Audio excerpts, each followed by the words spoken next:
Ourselves, we're Amy and Jordan Demos. Amy.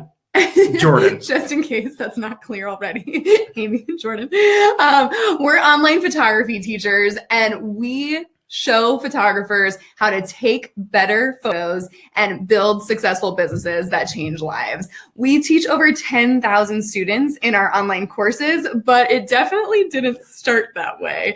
At the beginning of our marriage, we were newlywed elementary school teachers at the same school in next door classrooms. I taught 4th grade and Jordan taught 5th grade. That's also around the time that I fell in love with photography and then quickly roped Jordan in too.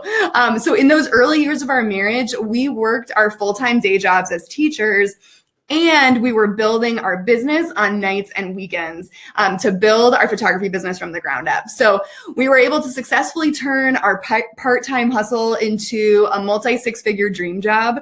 And that's come with some really cool things like freedom and flexibility to do what we love for a living. And it's also come with some moments that we never could have imagined, like getting flown overseas, shooting a celebrity wedding that was in a People magazine, and photographing a wedding over $1 million in budget. These were things that we never could have imagined at the beginning of our photography journey. And while accomplishing our own dreams has been really fun, the thing that is the most fulfilling to us is helping other photographers achieve their dreams. That's you guys. That's you. And so we're so glad that you're here. We're so excited to be able to help you take your photos to the next level in this free training. So let's get started. We want to dive right into this. So let's talk about the 3 big misconceptions that we want to start off right off the bat. Because if we're going to talk about taking better photos this week, there's a few things that we need to talk about in advance. The first big misconception that we want to talk about is this idea that the best photos only come from the best gear. Maybe this is something that you've thought too. Maybe you're thinking, if you don't have the top of the line gear or the fanciest camera, then you can't produce great work. And we're here to tell you that's just not true. That is a big misconception. We are firm, strong believers that it's the photographer that makes the photo, not the camera. The photographer is the one that makes the camera, not the other way around. Secondly, another big misconception is this idea that if your photo doesn't look right in camera, then you can just fix it later with editing.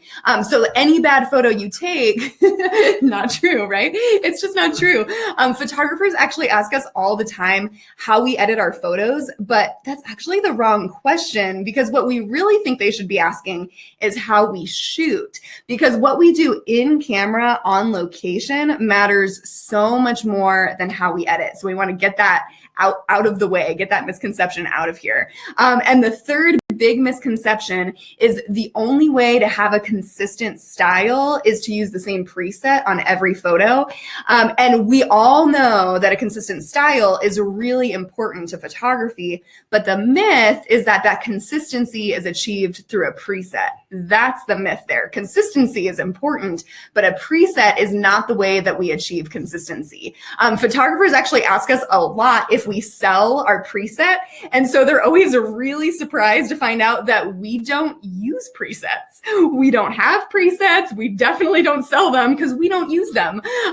We make sure that we're getting everything right in camera so that we can edit quickly, and that matters more than anything else. So knowing that we're focused on consistency, I just always love looking at, I don't know if anyone else loves Instagram. I love Instagram for a lot of reasons, but one of the things that's really great about Instagram is when you pop onto a grid, you get to see all at once at a glance an idea of consistency, right? Where everything should look the same style on an Instagram grid. And so if you're on Instagram, I am at Amy_Demos. I love to connect and hang out on Instagram. We love Instagram. But when you're looking at a grid, you can see through that grid what consistency really is at a glance.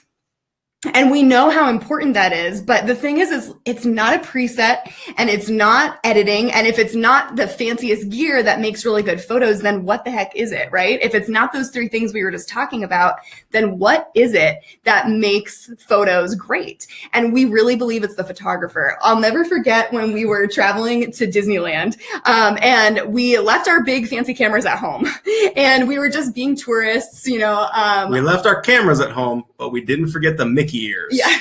Priorities, right? Big time priorities. Got to bring the Mickey ears. So there's a photo of me. Jordan just snapped this with a phone. I was probably an outdated. We're always like a couple generations behind on whatever the latest and greatest phone is. So he snapped this photo on an older phone, and it's just for our memories, right? So Jordan was taking the picture, and right around this time, there was this really nice guy that walked by, and he was slinging a really big, nice, fancy camera around his neck, an expensive one. And he was so kind and was like, he saw Jordan was taking the photo of me and was like, oh, would you guys like a photo together? And we were like, yes, that we saw feeling. the big camera and thought to ourselves, this guy spent a lot of money on gear. He must know what he's doing. Yes. So we were so excited, like, oh my gosh, this is like a golden opportunity to get a great vacation photo at Disneyland. So we handed him our phone and we stood in the exact same spot that you're seeing right here. And then he handed the phone back to us. We thanked him. He walked away. We looked at the photo and this is what it looked like. Oh, we were like, oh man. And when we look at these two photos side by side, we think it really illustrates one of the biggest takeaways that we hope you get from this free training, which is the photographer makes the camera, not the other way around. Even though he had this big fancy professional camera around his neck, it was clear that even though he had great gear, he just didn't understand light and how that light was going to impact a photo. And for us, we always talk about if we had the choice for, let's say, if we were getting married again, or even just like a family portrait session or something like that, if we were getting the opportunity to get photographed by two types of photographers, we would choose the photographer who really understands light and really understands how to nail things in camera and give them a phone, as opposed to giving someone else the best, fanciest gear in the world and they don't know or they don't understand light. That we would rather have the person who understands light really well photograph us with a phone, because these two images, these weren't edited. They're just phone photos. These are straight out of camera at the same time in the same location of the same person and plus Jordan. But there's a giant difference in the way these two photos look. So we really want to just dive into three of the biggest mistakes that we see photographers making with light. So let's talk about mistake number one. So mistake number one that we see photographers making all the time is placing their subjects in harsh, direct light. So in this photo example you're seeing here of Jordan is standing in harsh direct light. And all harsh direct light is when the subject is getting hit by the light. So they're looking into the sun, or sometimes the sun might be like right over their heads, but it's casting really unflattering shadows right over the subject, or it's hitting the subject this way. The shadow is typically behind the subject because the sun is hitting them here or hitting them here, and then it's going down below. And when I look at this photo, I mean, obviously, I married this face, right? I love this face. It's my favorite face. Although we have a son now, I'm not so sure that Amy doesn't love his face a little. Okay, maybe it's like a tie between Jordan and Becca. He's pretty cute. But this is my favorite face, right? But in this photo, it is not my favorite face.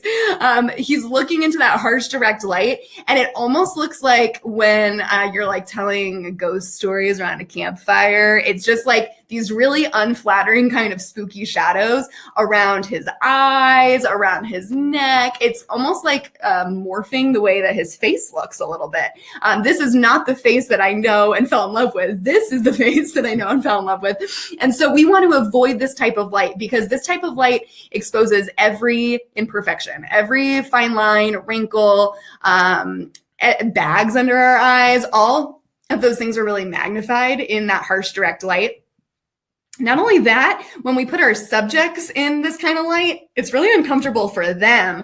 A lot of times our subjects will be like squinting in this kind of light, or they'll be really hot because the sun is blasting them in the face, or maybe their eyes are even watering a little bit because the sun's just hitting them so straight on.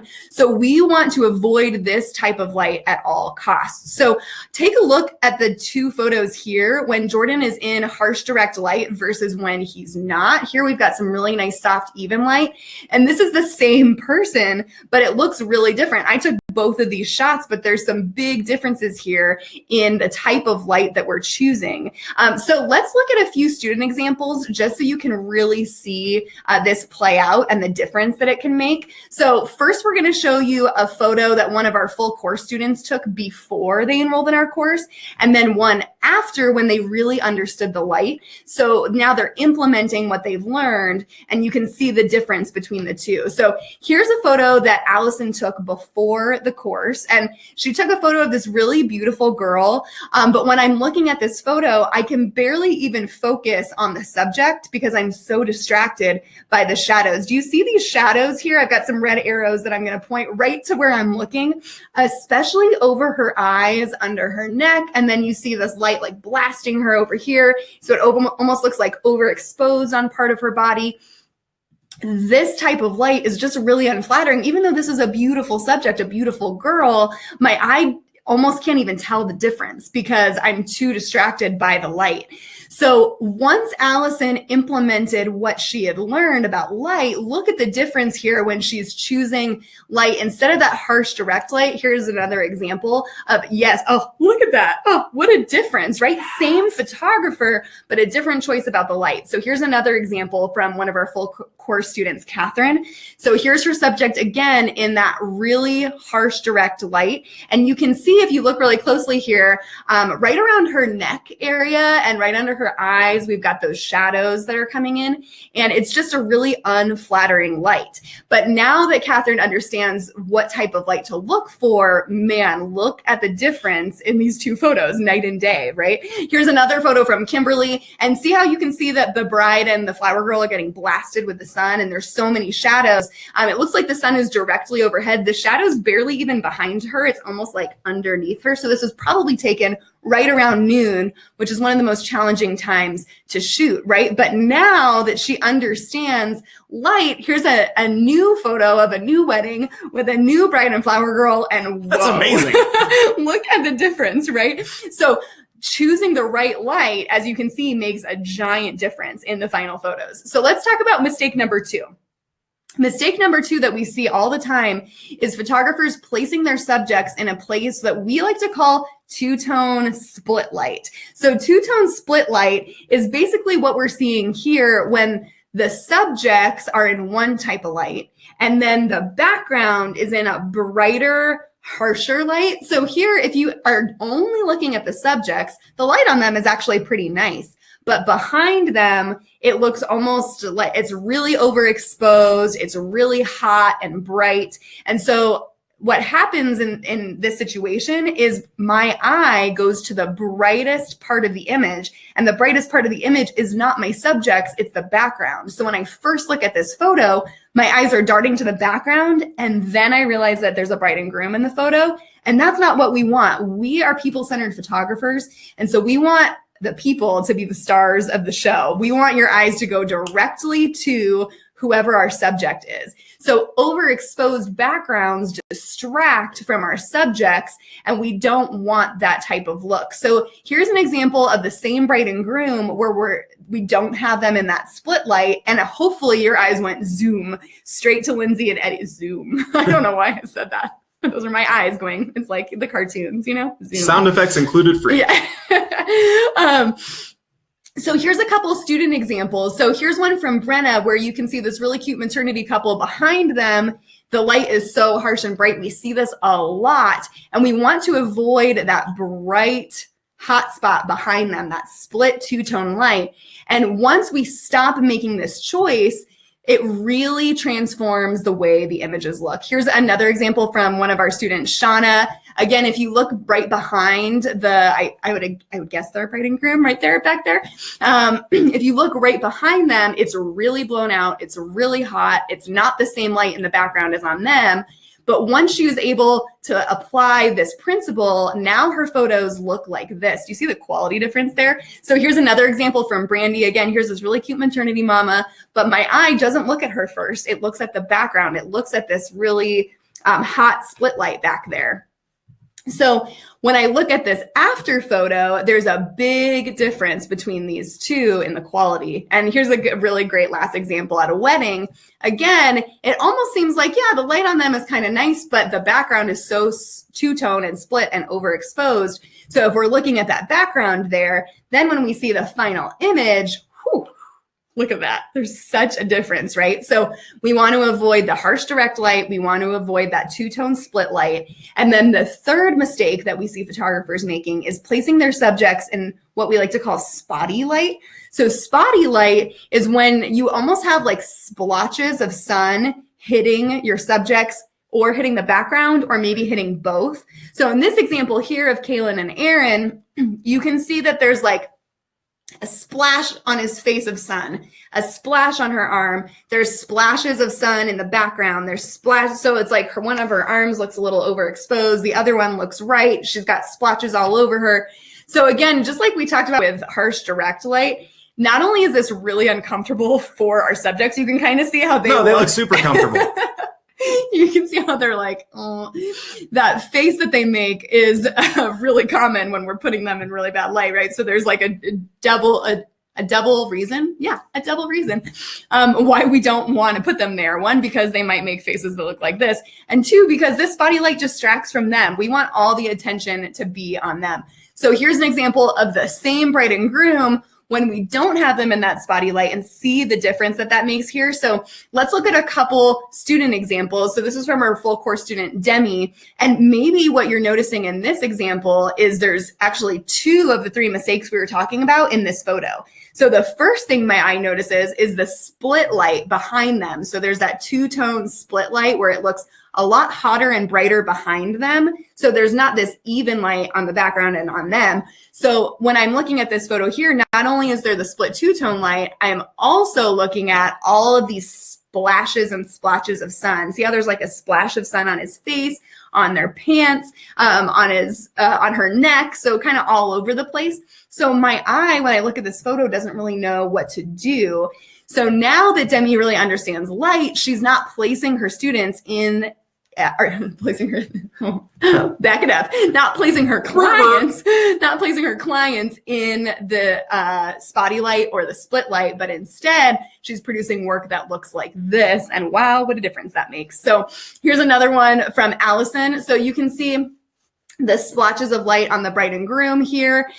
So if you look really closely on her arm, on the shoulder, there are definitely distractions to this photo, which makes me look at them before their face. And instead, we want the bride and groom to be the star of the show. Hopefully, when you look at this after photo, your eye goes straight to the bride and groom. That's what we want every time we're taking a photo.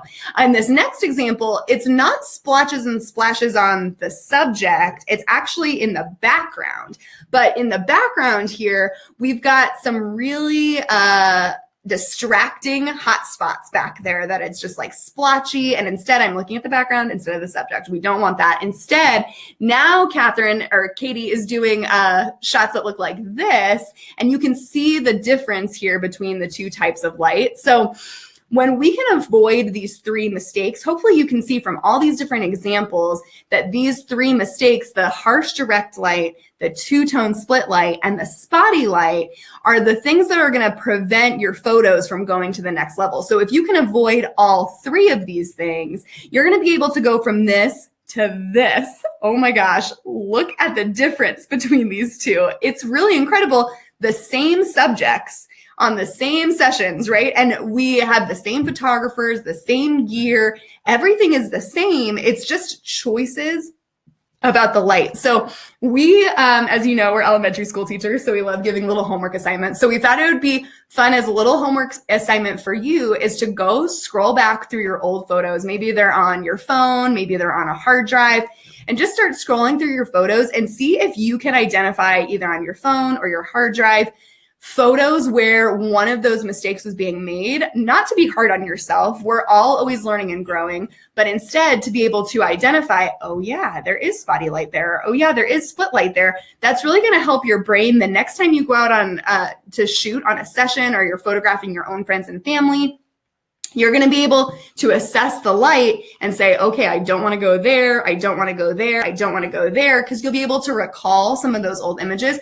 So that's a little homework assignment. Go back, look through some of your old photos and see if you can identify those types of light so that you can avoid them the next time that you shoot. So we want to talk about a big bonus mistake here that we see a lot of photographers making, which is this washed out, hazy filter like photo that you see here. That washed out, hazy filter like look, it kind of reminds me of like Instagram 2009. Yeah, or was Instagram around in 2009? I don't know. 2011, 2012, I don't know. Whatever. Remember when it was really cool to put like lots of like hazy cool filters on your, I don't know, maybe Vintage, you don't. sepia. Maybe only we thought it was cool. I don't know. But that's what this reminds me of, that washed out, hazy filter like look. So if you don't see it quite yet, it really helps, I think, to see side by side. Our goal for our photos is that they look clean and crisp and they pop. And do you see the difference between these two photos? How the photo on the right really pops and the image looks really clean and crisp, where on the left, the image looks kind of hazy and washed out and like almost like that old Instagram filter. Sometimes when this is happening, when photographers are using their DSLRs and they look at their LCD screen, they might not even notice this until they get home, if depending on the severity of the sun flare, because that's what's happening here is the sun flare, the sun is hitting the lens. So what's interesting about this problem is it's not just a problem with professional cameras. Remember this photo? So this photo, the same thing is happening. We have that washed out, hazy. It also like impacts the color. The color kind of warps and changes when this happens. And so what's happening here, right? How does it get like this? How do we go from that bride and groom who are standing in the exact same spot? How can we get one photo looking crisp and the other one not? How can the photographer at Disneyland take a photo like this when Jordan took one that looked nothing like that a second before? Well, the way that that happens is, like I mentioned, the sun is hitting the lens. And when the sun hits the lens, it creates sun flare. And so that's the problem. That's how we're getting that washed out look. So the solution to that is actually quite simple. As long as you know what's happening, you know how to fix it. And so the way that you fix this in any scenario, whether you're using your phone, an entry-level camera, or the fanciest camera on the planet, is to shade your lens. So don't let the sun hit your lens. So there's a lot of creative ways that we do this when we're shooting. So let's talk about a few of them right now so that we can give you some strategies if you see this happening in your photos. So strategy number one, find a place to stand where your lens can be in the shade. So even if your subjects aren't in the shade or you're not in the shade, all you need is for your lens to be in the shade, not even the whole camera, just the lens. So there's lots of ways that we can do this. So it might be finding shade from something out in your environment when you're shooting. So it could be like a tree trunk, any type, like an oak tree, a palm tree. For us, a lot of times it's like a cactus, or like a light post or a column or something that's going to create some shade for you to hold your lens. So here's exactly what I mean. I want to give you an example of that. So here in this photo of Allie and John, if you look out at everything besides me at this session, there was basically nowhere to hide from the sun. The sun was everywhere. We have very little shade here in the desert. So I found this one lonely cactus, and that was the cactus that I used. You see how it's casting shade just in my direction. So I intentionally put myself there. So here's another behind the scenes shot so you can see it from a different angle. I intentionally put myself there so that my lens could be in the shade, so that even though you can see in this photo on the left how the sun is like blasting the back of Allie and John, which is creating that really beautiful, dreamy, glowy light. So the light's blasting back there. So that's the good thing about it. The bad thing about it is if I'm not in that exact spot that I'm standing, the sun is going to hit my lens and it's going to create that weird washed out filtery look that we don't want. So instead, we're able to get this really clean, crisp image because we know exactly where we need to be standing. So let's say that you're in a spot where you just don't have anywhere to put your lens in the shade. Let's go on to strategy 2, which is getting up so you can shoot down. So here's exactly what I mean. Here's an example photo of that. So you can stand on anything, a rock, a wall, a hill, anything where you can get yourself up so that you're shooting slightly down at your subject.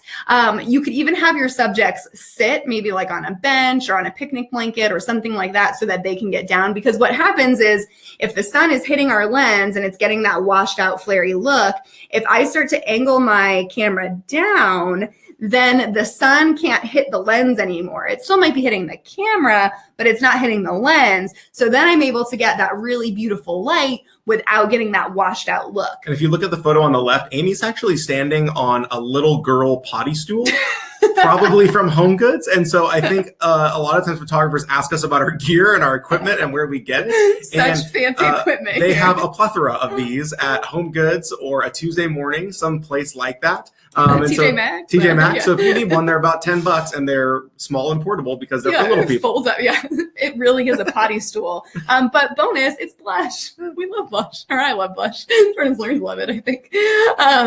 So, okay, if you can't find a place to stand in the shade and you can't shoot down, what's one other thing that you can do, which is a tool that everyone has, which is these right here. We all have these, right? So you can use your hand. It's a free tool that you can use anytime you want. So we use our hand to shield the lens from the sun. So we actually use kind of similar to like an awning, right? The way that like an awning would come out from a building and provide shade. It's really similar to that. Yeah. So it's almost like you're making like a little a little awning for your lens. It's a fancy lens with an awning.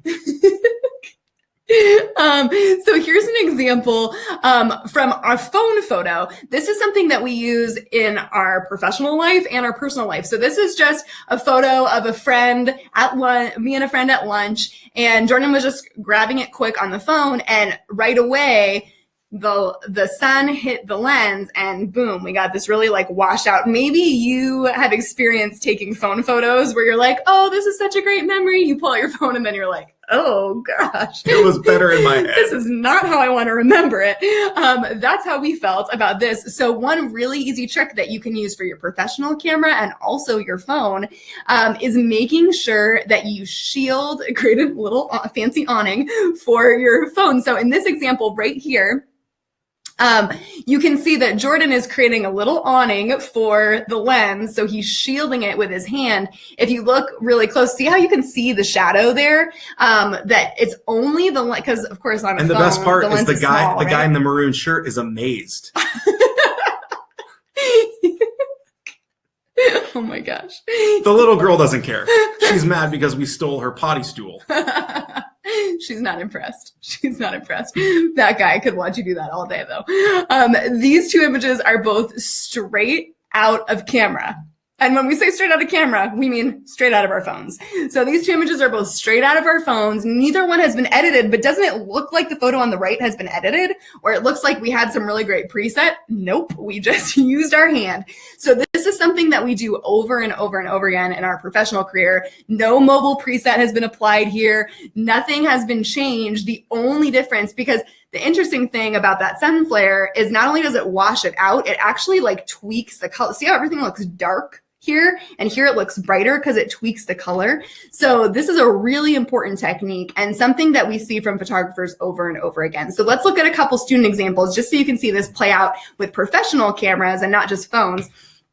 So in this photo here of Demi, that Demi took, we've got, see how it's like really hazy, filtery? It just doesn't look very crisp. where now that she understands these tricks, she's able to get images like this that just really pop right out. So here's another example from Gina before she really understood how to make this sun flare work for her. And now look how she's able to get this really beautiful glow. So the sun is definitely there, right? But she knows how to work her lens so that she's getting these really gorgeous images. Here is another example from Stephanie. And in this shot here, again, it looks really hazy and filtery. And now that she understands, she can get really gorgeous images like this that pop. And oh my gosh, sometimes I just need to like stop and look at this before and after. This is so crazy. Stephanie. Stephanie, we're proud of you, girl. I think the reason that we're so passionate about getting things right in camera is looking at this right here. Because if you look at the photo on the left, there is no amount of editing that is going to make the photo on the left ever look as good as the photo on the right, because what happens in camera matters so much. So if I have the photo on the left, I could do everything possible in editing, trying to make it match the quality on the right, and I'm not going to be able to do it. I could try to like increase the saturation, mess with the colors, mess with the white balance, spend a ton of time almost doing like surgery on the photo on the left, and it's still not going to look as good as the photo on the right. And it's going to take me so much time.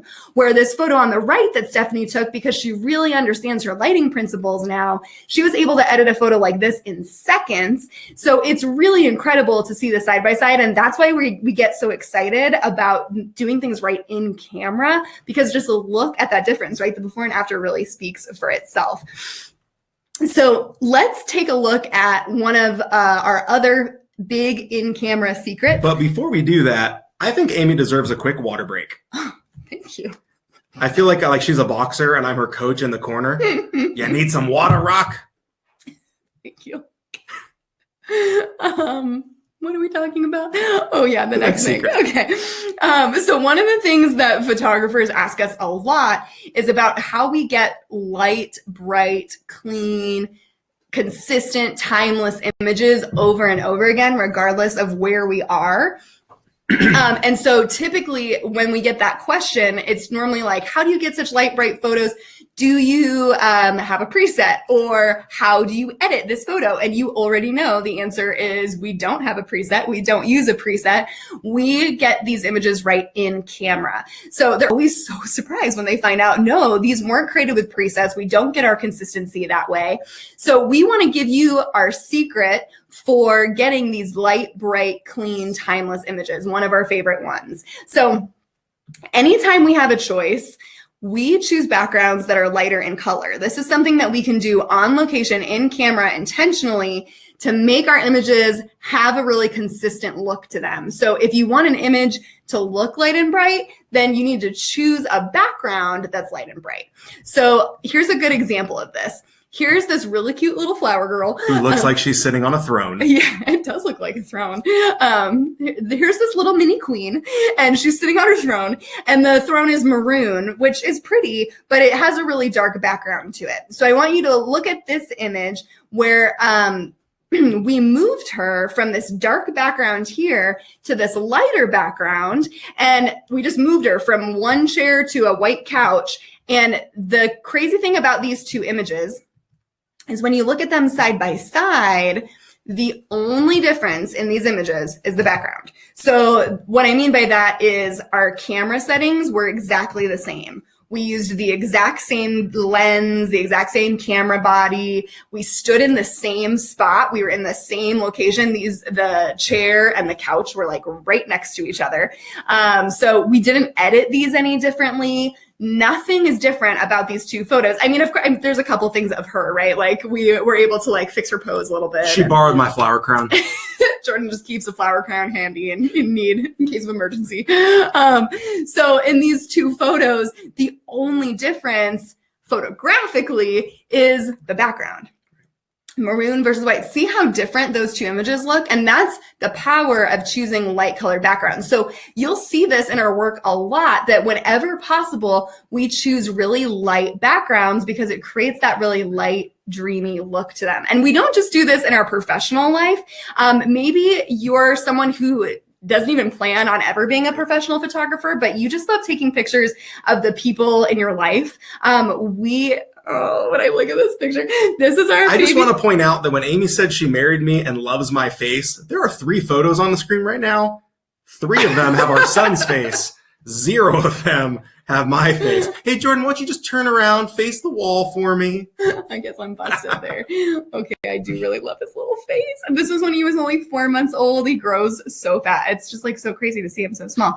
Anyway, when I'm looking at these photos here, you're seeing the same principle apply. This light colored background really makes the photos. So if you're shooting in your own home or you're shooting in someone else's home, you're at a birthday party, wherever you're at, if you just know in advance, kind of scan the room, oh, you have a choice between like a chocolate brown wall and a light gray wall, go to the light gray wall because it's going to make a big impact in your photos. It's like the difference between a maroon chair and a white chair. So let's take a look at a couple examples here. So this is from one of our full course students, Allison, and this really sweet couple here on the left has a really dark background behind them. So even though this is properly exposed, there is a little bit of spotty light, as you're probably noticing now that we've been talking about those mistakes. But let's just look at, now that she really understands the background principle, boom, look at the difference. She understands light, she understands her backgrounds, and look at the difference between these 2 images. See how the photo on the left is just kind of like a next level looking image. So here's another example from one of our full course students, Heather. And you can see in the background here, really cute little girl, super dark. And instead now when she's photographing the same types of little girls, we've got a really light background and it really changes the way the photos look. Here's one more example from Sarah. This is Sarah from Texas. And I know that these are her 2 little girls. These are her daughters. And so again, your eyes are probably noticing, ooh, the background is dark and there's a lot of like uneven kind of 2-tone light in front of them and also a little bit behind them. So now that she understands and is putting these together, she's able to look for clean, bright, light-colored backgrounds with really even light, and look at the difference between these 2 images. And the girls are just a teeny bit older, and wow, what a difference these 2 photos have. And what I think is so cool is when I think about the rest of these 2 little girls, these sisters' childhoods, they're going to have photos like the ones on the right. Their entire childhood now, from here on out, every photo is going to look like this. And what a cool thing for them to be able to have like that. I mean, I wish we could look back at our childhood photos and see like that kind of quality. It's pretty cool.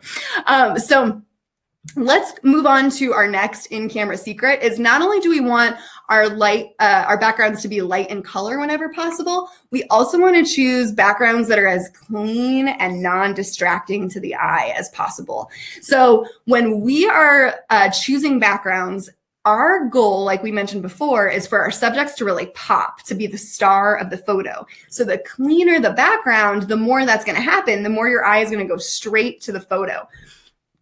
So your eye is going to go to the subject here, right to Michelle, because everything behind her is clean. So if it's light colored and it's clean, non-distracting, that's a big bonus. So here's how this would play out in real life for us. So this is on one of our brides, Lindsay, on her wedding day in her getting ready room. She had the 3 cutest little flower girls, and she asked to take a photo of them. Hey, can you get a quick photo of me with the flower girls? Absolutely. When you look behind them, this is where they were standing when she asked me to take the photo. It's a cute photo. It's nice. It's a cute little memory. But when I'm looking at the background, it's so distracting that my eye is kind of bouncing between the background and them, the background and them. And I don't really know where to look. So after I took this photo, I said, hey, can we take this photo one more time over here? And I just moved them a couple feet, just changed the angle. And do you see how different this image looks? It looks like a different quality of image. And the only difference here is the background. So having a clean, non-distracting background really allows our subjects to pop. So this is something that we do, whether it's a family session, a senior session. You can apply this to any type of session. Anytime you're photographing people, if you have the option to go somewhere clean, non-distracting with a light colored background, it's going to make a giant difference in your photos. So let's look at some student examples. So here's one from Kate. Do you see how your eye almost doesn't even know where to go when you're looking at this photo? It almost takes my eye a second to register that there's a little girl in this photo. Now that Kate understands how to choose light and backgrounds. Now her subjects are really the star of the image, and see the difference between these two photos. It's really incredible. Here we have another one from one of our full course students, Joanna. And again, this is actually really similar to when we were in the bridal suite with Lindsay. This is probably exactly what was happening in the moment. And there's a lot going on in the background, right? So there's like a really distracting chandelier. That's the first thing that catches my attention. And then there's also, you know, the like the mirror. It looks like there's a door open. There's mixed lighting. There's a lot happening in this photo. And so my eye's bouncing around, where now she understands if she makes a couple tweaks, pays really close attention to her backgrounds, look at the type of work that she's creating now. And when I look at these two images side by side, I think one of the most exciting things is thinking about the quality between these two photos is also going to determine what someone is going to invest. Which one of these photographers looks more expensive, more experienced, more professional? Which one of these photos looks more likely to be printed and hung over the mantle or published in a magazine? Which one is at next level? And I think it's really clear when you put them side by side. Maybe when you're just looking at the photo on the left, you're like, yeah, that's nice. But the photo on the right is next level. And that's what we want to do every time we're shooting. So let's look at one more from Joanna. So we gave some indoor examples, but here's an outdoor example of a background that I would consider really cluttery because there's a lot happening. There's lots of branches behind the bride, lots of different colors happening. And so my eye doesn't really know exactly where to go. And so in this example here, she was able to find a nice, clean, white background, and boom, look at the difference. See how your eye knows exactly where to go? And she just looks like a different photographer, right? So here's our in-camera secret number 3, because maybe you've been sitting here thinking like, well, that's really nice, but I live in a green place and there aren't very many light-colored backgrounds. First of all, we feel you. Light-colored backgrounds are almost impossible to find here in the desert because everything here is brown. It is like our state's favorite color. We live in Arizona. Everything is brown here. So we feel you on the light color. And I know that can also be a challenge if you live in a green place because when you have lots of green grass and lots of green trees, it's sometimes hard to find light colored backgrounds. So we have secrets and strategies specifically for shooting in green places because even though we don't live in a super green place, we've photographed all over the country and all over the world in all different spots from Wisconsin, Georgia, Texas, England, Italy, and even here, right here in Northern Arizona where Lindsay's wedding was, it's actually really green. So if you live in a green place, we just want to talk specifically to you for a minute here. There are so many proactive things that you can do on location so that your images can still have a consistent look and still have that light, bright, clean look, even when you're shooting in a green place. So let us walk you through some of our secrets for green locations. A big important one is to make sure that you're avoiding the thickest spots of the greenery, avoiding what we like to call the black hole. It's like where the light goes to die. That is something that we're looking for every time we're composing an image and deciding what's going to go in our frame and what's not going to go in our frame. We want to watch out for black holes. So here's what I mean. Here's what a black hole looks like. I've got a little arrow pointing to like the darkest part. See how the light is going to die in that black hole back there? So this is Lindsay and Casey's wedding later on in the day after the bridal suite. Now we're out and about and see how green everything is around us. So whether you're at a park or you're in the forest or you're in a field, I think it's easy to first look and think, well, it all looks the same. But if you start to survey the area really closely, you're going to notice differences in the colors of the leaves. You're going to notice differences in the way the light is coming through. And so Lindsay and Casey, we kept them in the same spot. This is a composition we wouldn't choose to include because we were shooting a little bit this way. If we turn our camera just slightly this way, we're able to get a shot that looks like this. And do you see how now we've cut out the darkest part of the leaves? We still have tons of greenery, right? This shot is still very green, but now we have some light coming through and it just has a much different effect. Let's look at these two side by side. We'll see a big difference between the photo on the left and the photo on the right. Just looks dreamier and lighter. So let's look at some more examples. So this is from one of our full course students, Camera. Oh my gosh, you guys. Her name is Camera with a K. I love, like, she was obviously born to be a photographer, right? This is the only exception to the rule that the camera doesn't make the photo, the photographer does. Because camera and her camera make the photo. But this is the only exception. Oh my gosh.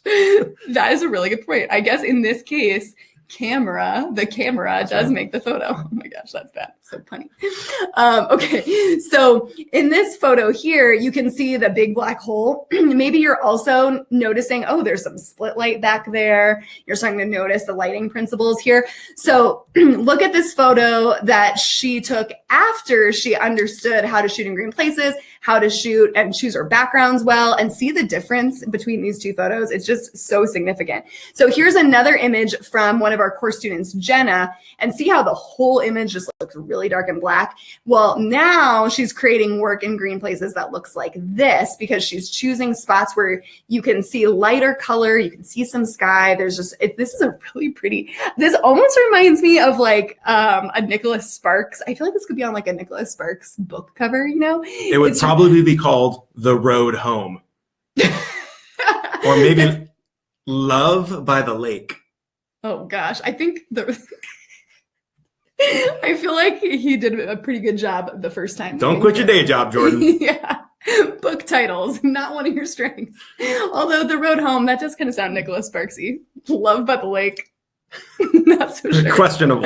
So questionable. Let's look at this example from one of our course students, Kayla. And in this example here, if you look all the way in the background, it almost appears as if the trees are growing black leaves. Like, it's so dark back there. Now, of course, we know they must be green, but they look so dark that there's just like a big black hole where all the light is going to die back there. And so it's really important that you're so aware of that so you can make choices where you've got that light coming through, and lighter color is going to make all the difference in your final photos.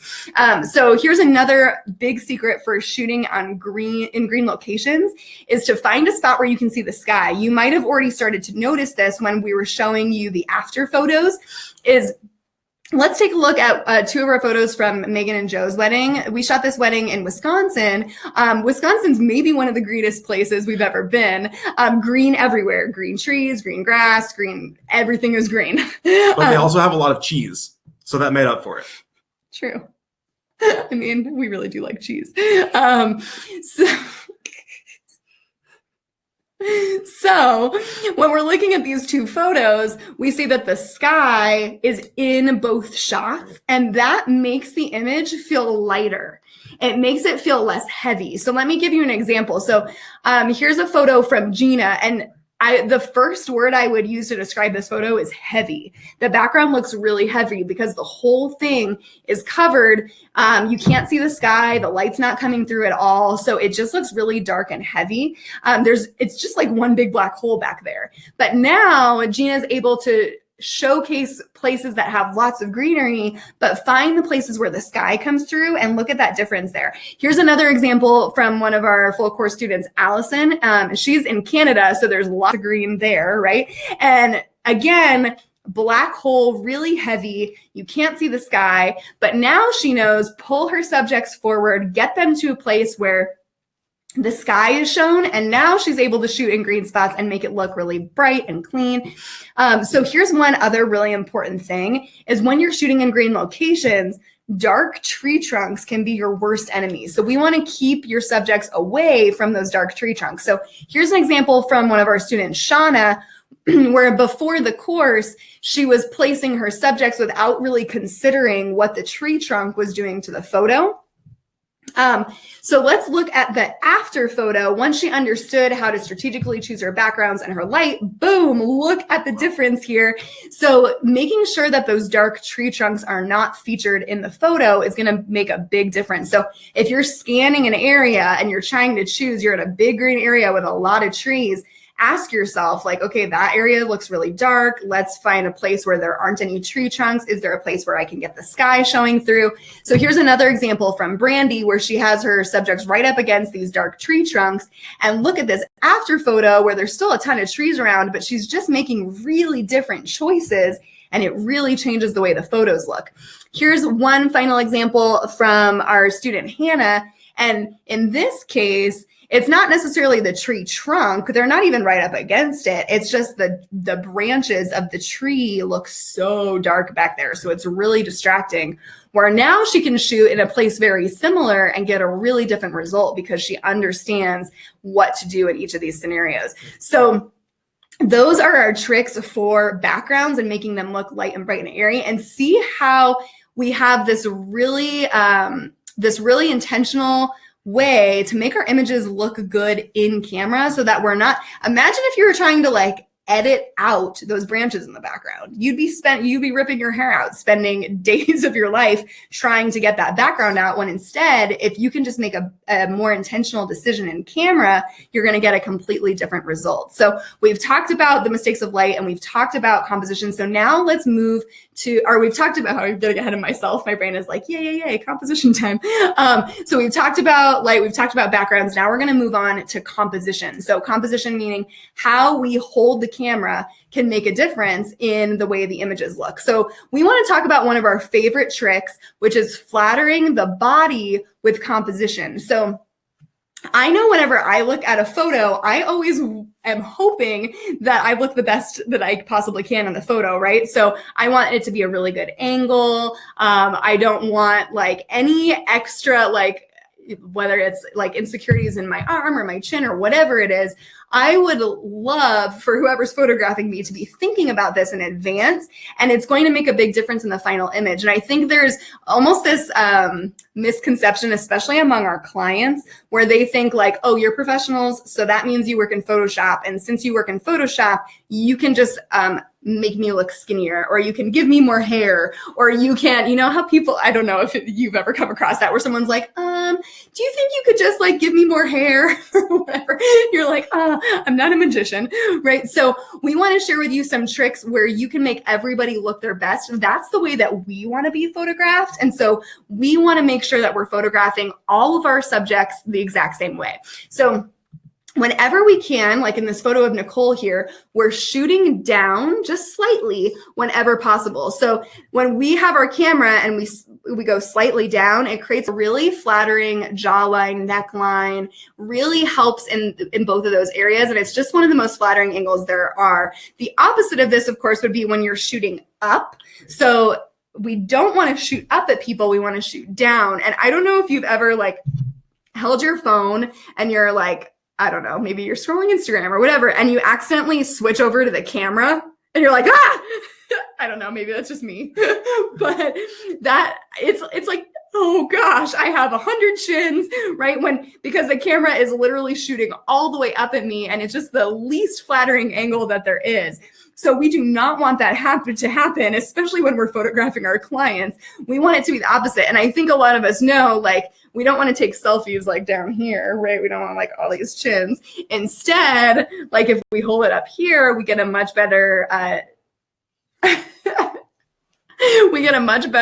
jawline. And so we want to do the same thing when we're shooting our subjects and be aware of that, so that we're not feeling like, oh gosh, maybe we need to like bring this in a little bit later in post-processing. So especially for me, I say that I have hashtag short girl problems, meaning a lot of our clients are taller than me.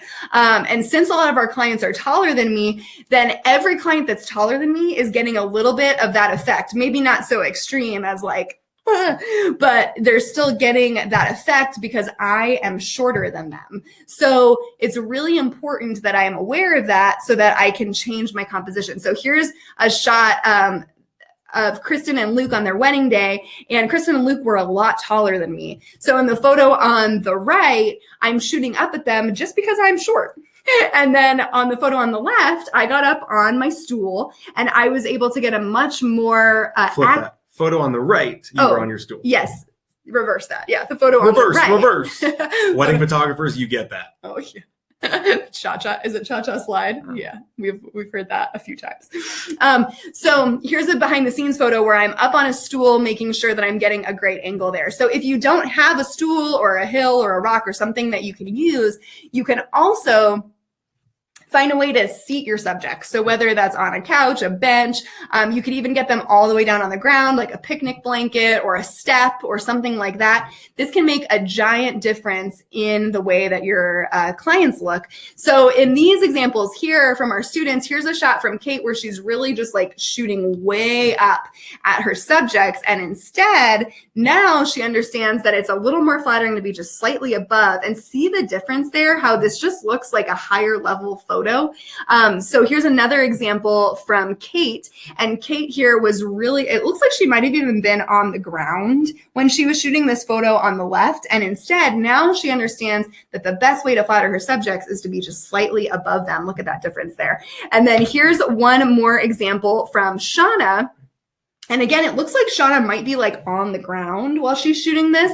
And instead, now she understands what a difference it makes to just be up a little bit above your subject. So not only do we try to be up as much as possible, we also want to think about how we can include, what we can include in the frame to flatter the body. So another great trick for flattering any body is to cut half the body out of the frame. So here's an example of what I mean. So on this wedding here, here's a full shot where you can see everything. This might be like a more standard composition, but here's a really cool compositional trick that just would cut anybody in half. So you can see the photo on the right. I'm choosing to hold the camera so that half of the arm here is just cut out of the frame. And I really love this trick with all different types of subjects because it just is so flattering to have all that outside of the frame. So here's another example from one of our course students, Samantha, using that same trick. And it just makes such a difference when you can be aware of how you can flatter with just composition, just where you're putting. See how now there's half the body's out and she's shooting slightly down, and that's such a beautiful flattering shot. I love that. So let's talk about another thing that we really want to do, which is avoid cropping at the joints. So here's an example of Katie and Evan's engagement session. And this is something that we see over and over again from photographers. And I think one of the reasons we see this so much is because when you're thinking about a million things on a session, you're thinking about your settings and the light and the background and the posing, and there's a lot happening in your head, right? Then you look through the viewfinder and you're focused on the subjects and typically in their faces, right? You might not even be looking all the way down to the bottom of the frame in your viewfinder. And so then you get home and you realize, oh shoot, their feet are cut out of half the shots. And we really want to try to avoid this. So it's really just being aware of it and looking all the way down when you have your camera up in the viewfinder, like letting your eyes scan down to the bottom and be like, oh gosh, are the feet cropped? And take 2 steps back. This is something, if you take the photo like this, there is nothing you can do in editing to fix this. Her feet are gone. And the reason we don't like this look is because it chops the body off and makes it look shorter. And we always want all bodies to look elongated. And see how when you can see all the way down to the bottom of her shoe, it just completes the line and finishes the line and looks so much more flattering and just looks like a more professional composition. So we want to make sure anytime that we're doing a full length shot that we're not accidentally cropping out at the ankles. And so it could be ankles, but other joints too. We want to be aware if we're getting a closer shot, we don't want to crop out. Joints are just anything that bends, right? So like elbows, wrists, knees. We need like a song for that. Like head, shoulders, knees, and toes. Like joints, ankles, and elbows. I don't know. Like wrists, knees, ankles. Oh gosh. It's a good thing we're not trying to teach you how to sing. That's for sure. So when we look at these 2 side-by-side photos, so here's an example from Kayla where she probably didn't even realize that she was accidentally cropping out her subject's feet at the bottom. My guess is she was so focused up top that she just didn't even realize it. So all she needs to do is pause, take a breath, take a couple steps back and get the full picture. And that's going to make a big difference in our photos. But of course, we can't take every photo as a full length photo. That would be boring. So if we're going to get tighter, then the natural question is what are we going to decide as our composition? Like where should we make the crop when we're shooting? And one of our favorite tricks for flattering composition is to make the crop right at the thigh. So above the knee, But below, if they're wearing like, if it's a female client who's wearing like a shorter dress, we want to make sure that it's below where the dress is, but above the kneecap. So right at the thigh. So the reason we want to do that is because if you look at this photo of Alyssa here, she's just the tiniest little cutest thing you've ever seen. But in this photo of Alyssa, she's wearing this really beautiful dress that flows away from her body. So what happens is when you can't see her legs, it almost looks like her body fills the whole dress, when instead, and it's actually a flowy dress. So we don't ever want to make our subjects look bigger than they are in real life, right? We want them to look at those photos and think this is like the best photo ever taken of me, right? So we want to be very aware of that. So instead, we want to compose the image like this. And let's look at these two images side by side, and you're going to see a big difference. See how she just looks so much more flattered in the photo on the right, and there's just a little bit of space in between the dress and her kneecap, and so there's just like that is exactly where we like to crop our images. So whether it's an engagement session like this. So what are you saying? If I start wearing dresses, I'll look 10 pounds lighter? Is that what I'm saying? I hope I'm not saying that. What I'm saying is, Yeah, let's move on. What am I saying? I'm saying if you're the photographer, you can make your subjects look better by crapping at the thigh. I won't. No dresses. I don't know. I don't think we should take a poll on whether Jordan should be wearing a dress for sessions. So whether it's an engagement session, here you can see a family session where the mom is wearing a really cute skirt, or maybe it's a senior session and it's just shorts. So you can use this whether it's a dress, a skirt, shorts. You can even use this principle when they're wearing pants. Honestly, it just really helps. It's a really good spot to cut someone when you have to. That sounds so to cut someone, but we're just talking about composition. This isn't getting violent or anything. When we go to this before and after photo here, I think again you can really see, imagine if this shot wasn't composed the way it was on the right, then there's just that extra, we're starting to get really picky now, right? But these little things make a big difference. And when I look at this before and after from Stephanie, I just love this photo on the left because the composition is just right.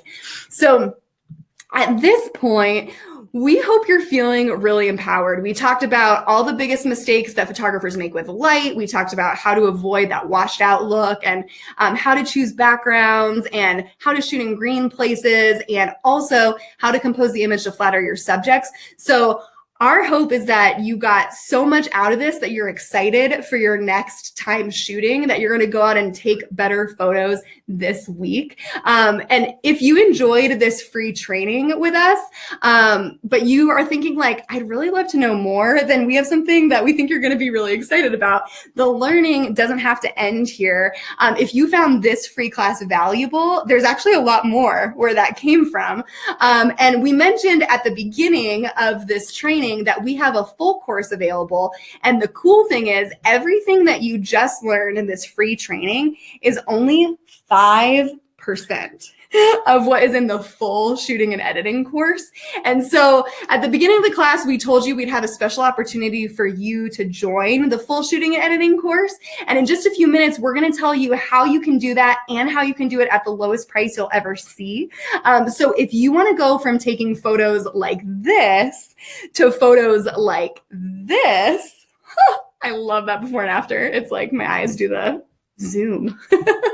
If you want to go from photos that look like this, or we want to personally invite you to join thousands of our online students who are saying things like, oh my gosh, I can't believe I took this. I can't believe these photos are mine, who are saving so much time editing their photos, they can hardly believe how quickly they're able to turn around their images, and they're editing their images without presets. I feel like that little girl is like clapping, like, yay, editing their images quickly. And because they're editing so quickly, they're able to spend more time with the people they love the most. And that's what we all want, right? So the shooting and editing course is a step-by-step roadmap for people who want to take better photos and edit them faster than ever before. We created this course because it's exactly what we wished that we had at the beginning of our photography journey, because we remember what it's like to feel the same way that maybe you're feeling right about now, which is getting emails every day from photographers who are saying things like this. They might be saying, Amy and Jordan, I'm so nervous before my shoots because I just feel like I'm guessing. Or they'll say, I feel scared to call myself a photographer because I have this really nice camera, but I don't really know how to use it. Or they'll say things like, I really want my photos to have that clean, bright, consistent look, but I just can't figure it out. Maybe you've thought this too. Editing takes me way too long. I'm so sick of trying to save my images. I feel trapped behind my computer screen. Or maybe you're thinking like, oh man, I'm so done Googling things. I hate trying to Google it and piece it all together. The technical jargon just makes me feel more confused than when I started. Or maybe you're thinking like, gosh, it just looks and feels so easy for everyone else. Like, why can't I get my photos to look the way I want them to look in my head? And so we just want to say, if this sounds like you are normal. If you've ever thought any of those things, you're normal. We used to feel that exact way too. And that's why we created this course. When we were starting out, we're going to get real here for a minute and show you some of our earliest photos. So when we were starting out, we made so many mistakes, you guys. We did so many things wrong and we were so frustrated because we remember that feeling of like, I know what I want my images to look like in my head, but I'm just not able to make it happen. So if you've ever felt that way, we were you. We thought professionals must just be like really good at editing or have like some sort of secret button that we didn't know existed. Or we used to painfully edit our photos one at a time in Photoshop because we thought that's what it meant to be a professional photographer. And it took forever. And the photos looked like this. They were still disappointing. And so we just thought there must be something wrong with us. Like that, I don't know if you've ever felt like, gosh, maybe I just don't have it. Like we used to think we don't have it, if you know what I mean. So if you've ever felt the way that we did, we just want you to hear us. Like, you are normal. There's nothing wrong with you. We used to feel that way too. And the thing is, nobody comes out of the womb knowing how to use a professional camera, meaning nobody is born knowing how to shoot well in camera. It's something that you have to develop and learn. You just need the right people to show you how to do it. And that's where we come in. Here's some photos now. It took us years to develop a shooting and editing system. As you can see this back and forth here, our early photos to our photos now.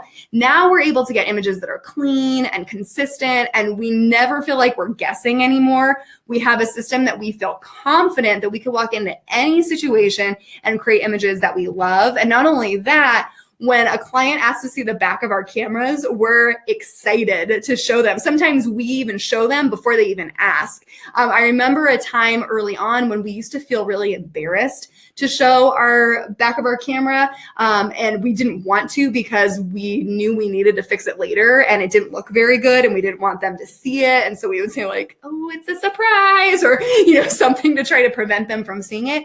And now we've got a system where we're excited to show them the back of the camera, and it boosts our clients' confidence right there in the middle of the session. And this is a system that has allowed us to raise our prices, to go from being the elementary school teachers working full-time day jobs to be able to raise our prices, attract ideal clients who we love, and be able to live a life that we only used to dream about, one that we really didn't even think was possible for us.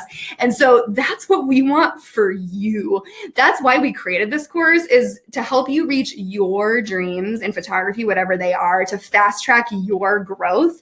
And we created this course so that you can feel confident every time you shoot, and so that you can love the photos on the back of your camera and be excited to show them off, that you can edit your photos fast with a consistent style, and that you can actually make money doing something that you love, and that you can, I think maybe this one is my favorite of all, is just being able to acquire, oh, excuse me, let me get some water. Where's my Rocky? Wait, no, it's not Rocky. It's the coach. It's Mickey. Mickey, thank Right. you. Where's my Mickey? Not to be confused with this Mickey. Right. Lifelong skill to preserve your own memories. That being able to take photos of your own life for the rest of your life, you can preserve your memories in a beautiful way. And so the reason we feel so confident saying all this about the shooting and editing course is because it's already working for thousands and thousands of students. We already have thousands and thousands of students enrolled all over the country, all over the world.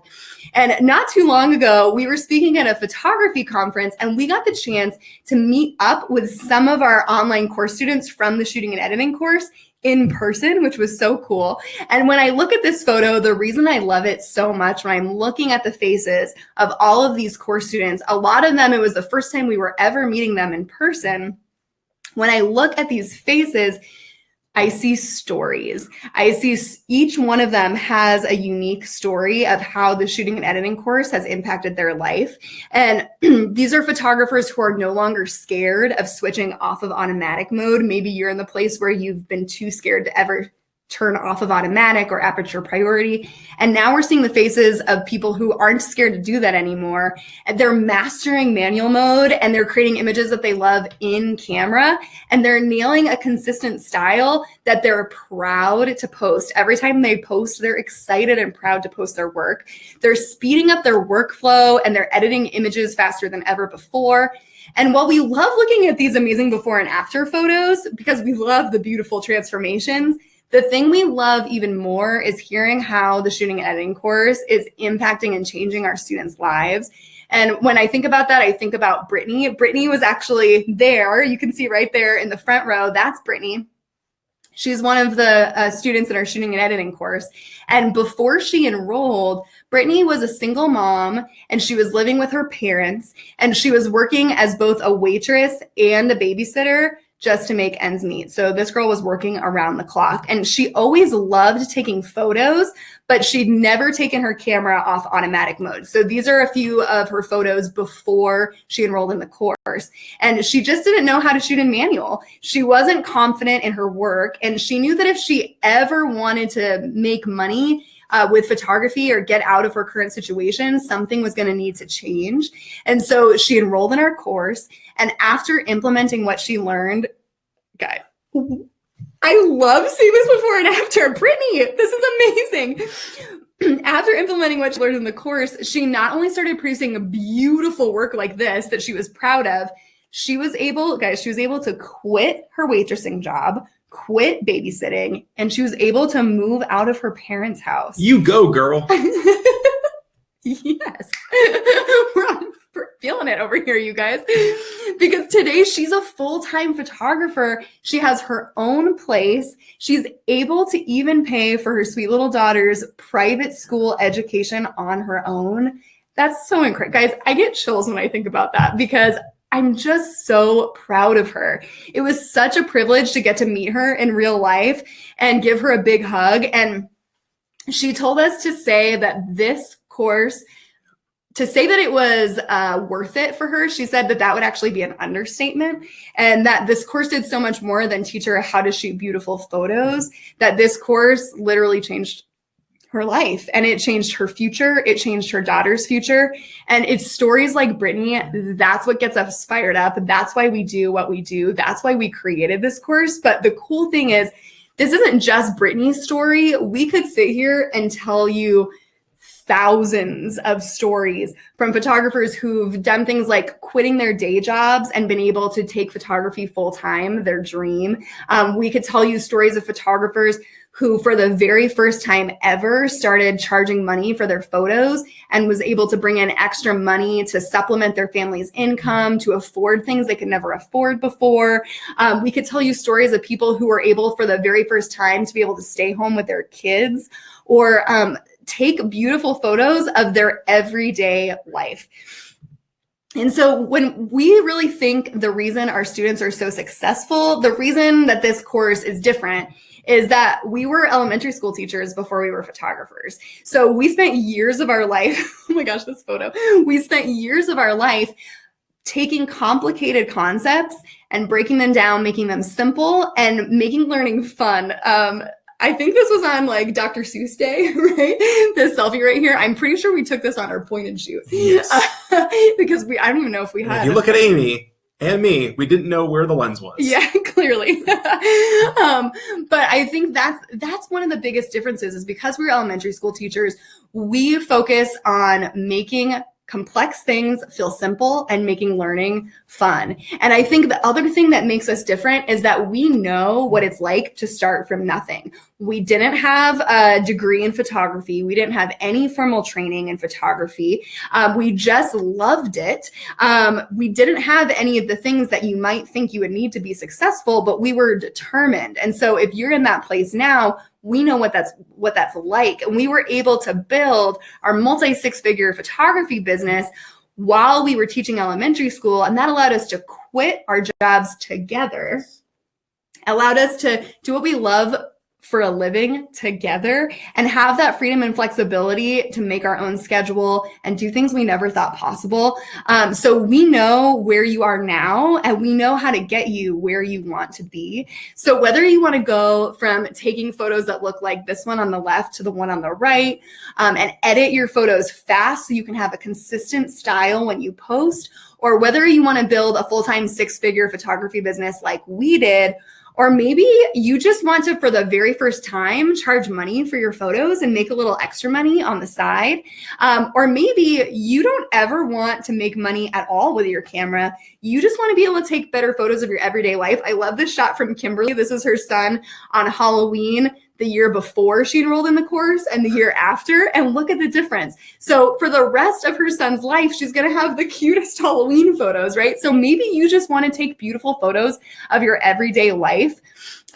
Then if that's you, if you're any of those people, then you're not going to want to miss your chance to enroll in our shooting and editing course now at the lowest price you're ever going to see. So here's exactly what's included in the shooting and editing course.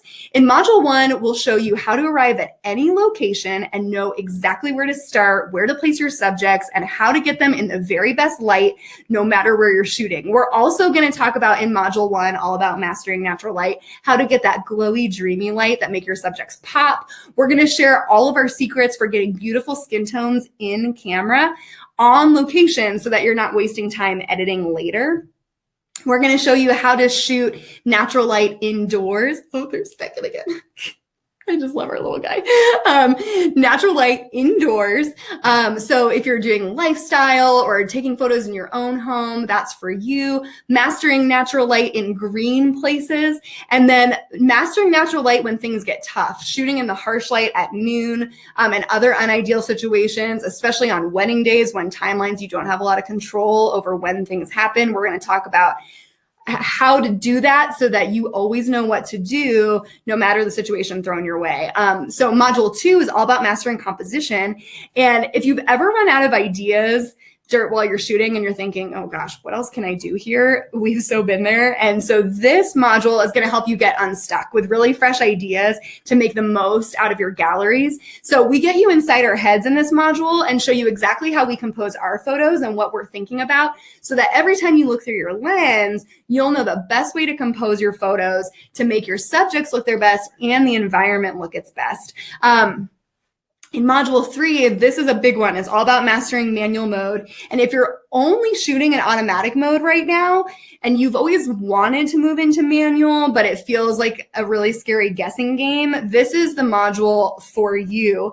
In this module, we're going to demystify aperture, ISO, shutter speed in a way that finally makes sense so that you're not Googling things anymore and feeling more confused than when you started.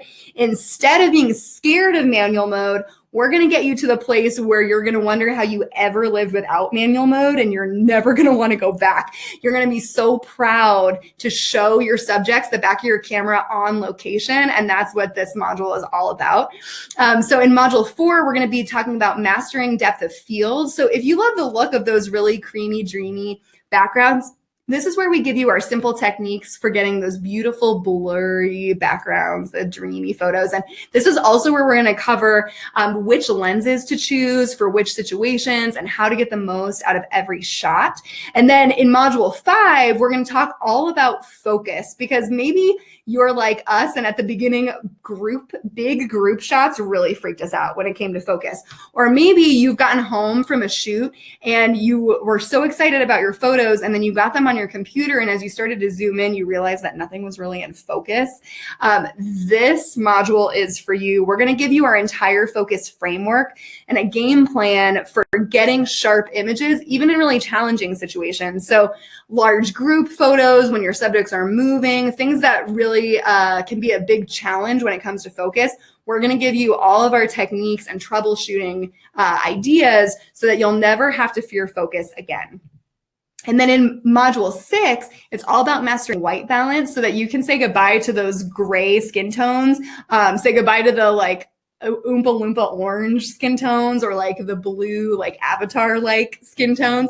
Guys, this module alone is worth the whole price of the course because we're going to show you our proven step-by-step system for nailing custom white balance in camera, which is going to give you a consistent look that you're proud of. And it's also going to save you hours of editing for the rest of your career. And then module 7 is all about camera settings. So this is where we're going to take you inside of our cameras and show you all of the custom settings that we use, why we love them, and why you're going to love them too. And for all you visual learners out there, this course also includes bonus videos where you're going to see us out on location to reinforce what we teach in class so you can see exactly what we mean. So in total, the course has 52 shooting lessons dedicated to making you feel confident behind your camera. But remember, this course isn't just a shooting course. It's shooting and it's editing, because we really believe that to be a successful photographer and get really great results with your photos, you have to have both of these things.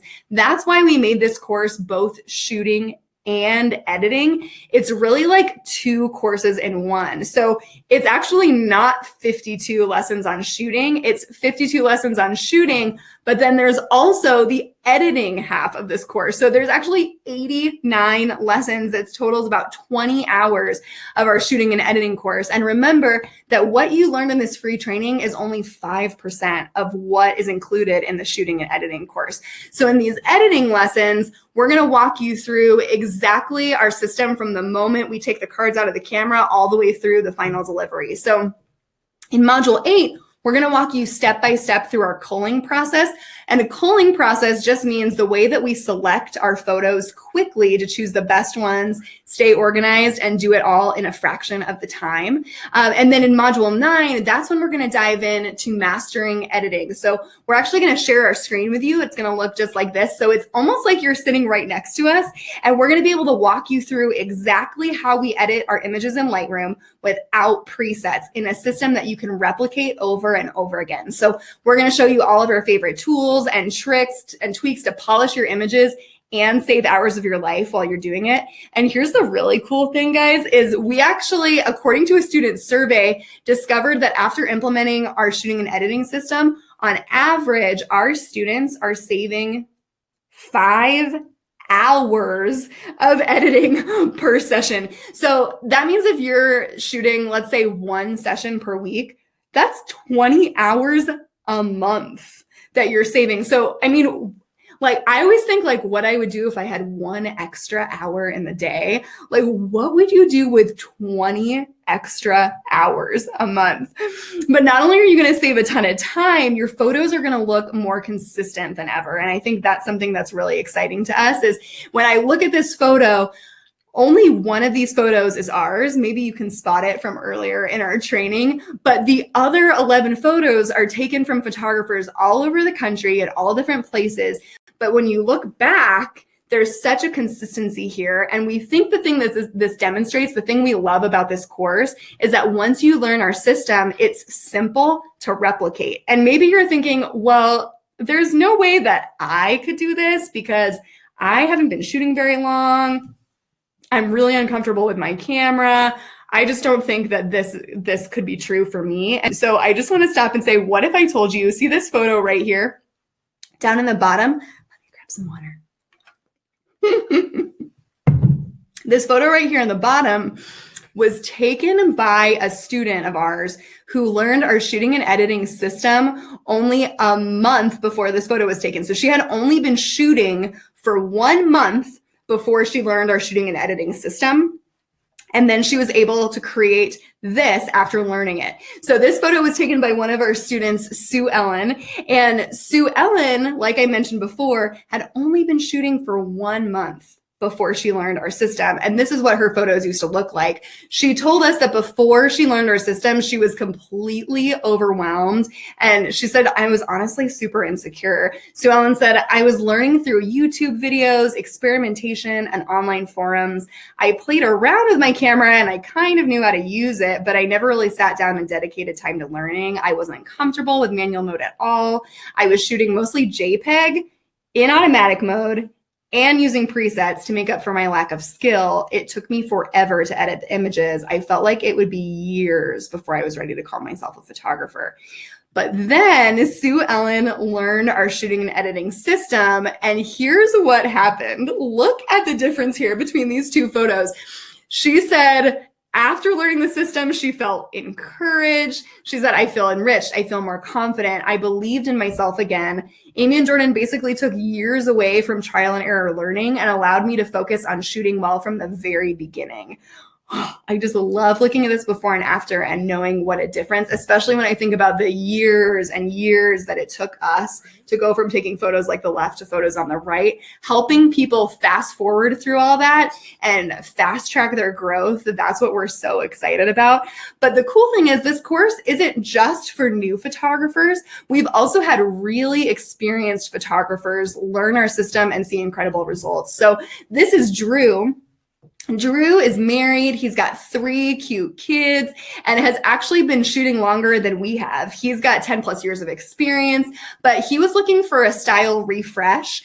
So he wanted to start attracting more ideal clients. He really wanted to be able to raise his prices so that he could work less, make more money, and spend more time with his 3 kids and with his wife. So here's a photo that Drew took before learning our system. And I just want you to keep a close eye on this photo because the next photo was taken in the same spot. Drew photographed at the same wedding venue after learning our system, and boom, look at this difference. Look at this side by side. I really think these 2 photos speak for themselves. So whether you're brand new like Sue Ellen or you're experienced like Drew, we really believe that this is the course that is going to take your work to the next level. The crazy thing is we've even had a lot of our students who went to college for photography, and they've told us that they have learned more in the shooting and editing course than they did in their photography college programs. So you can see here, people were saying things like Kara was saying, I learned more from Amy and Jordan than I did in school, and Amy and Jordan were